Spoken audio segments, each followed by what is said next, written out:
I'll start at 7:30. 6 a.m. this morning, the Woodlands Fire Department was notified of a possible lost swimmer in Lake Woodlands. We responded, a dive rescue team, our boat rescue team, that arrived on scene at 7:38. Our first command was established, and resources started working the area where the person was last seen. We already had one boat in the water. They had already started the search. At 7:54, a second boat got on scene that has side scan sonar that is able to help us out in very low visibility conditions. At 8:02, that side scan sonar located a target. At 9:07, we determined that we had located a victim under the water. The depth at that point was about 10 feet. And we decided at that point we had turned, at just shortly before at 8:30, we had turned from a rescue into a recovery. So the decision was made to wait for the North Montgomery County dive team to assist us in victim extrication.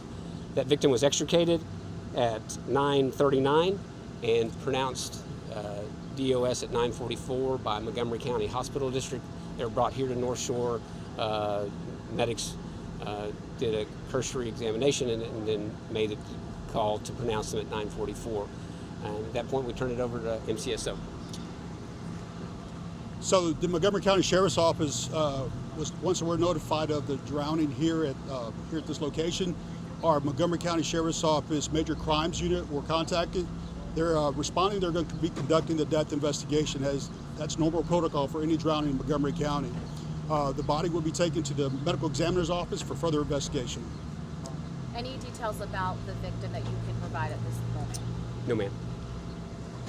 This is obviously always a risk with these events. Talk about how y'all are prepared for something like this, and unfortunately, it happening this morning. So certainly, when we have a large number of people in the water, we have support craft in position to assist. And that was, again, the Woodlands Fire Department rescue boat was part of that. They were able to get on scene very quickly. However, there is zero visibility in that current that is always working through Lake Woodlands, and the fact that they're with a number of people and craft in the water conditions were just extremely difficult to do any good work in. And so all those factors were against us this morning. Does this situation change anything with the IRONMAN event that's taking place later on? Not that we're aware of, no, it does not. What goes into the decision making to clear people to be able to swim in the lake? Because I know in some years that people weren't allowed to swim in this lake. So when there are events in this lake, they get a special dispensation.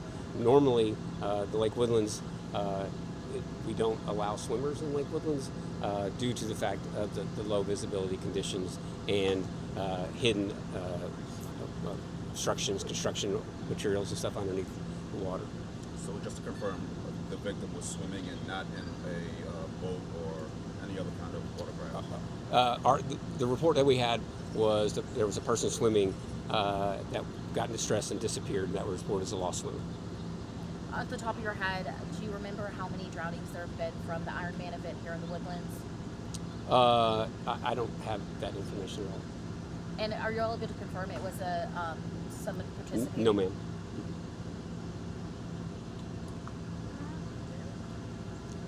Trey, do you have anything you want to? Obviously, it's really sad, even though there's a lot of joy that comes with this event. Can you kind of touch on that? So again, we just wanted to make our comments about what the activity was today, which was a swimmer that was lost. Rescue operations followed that turned into recovery operations. That victim was recovered, and now the investigation starts. This is a very popular park for people here in the Woodlands. So if you want to say anything to maybe people who would have wanted to come out here later in the day that might be worried about something like this happening to their family. Again, we just best answer is we don't swim in Lake Woodlands.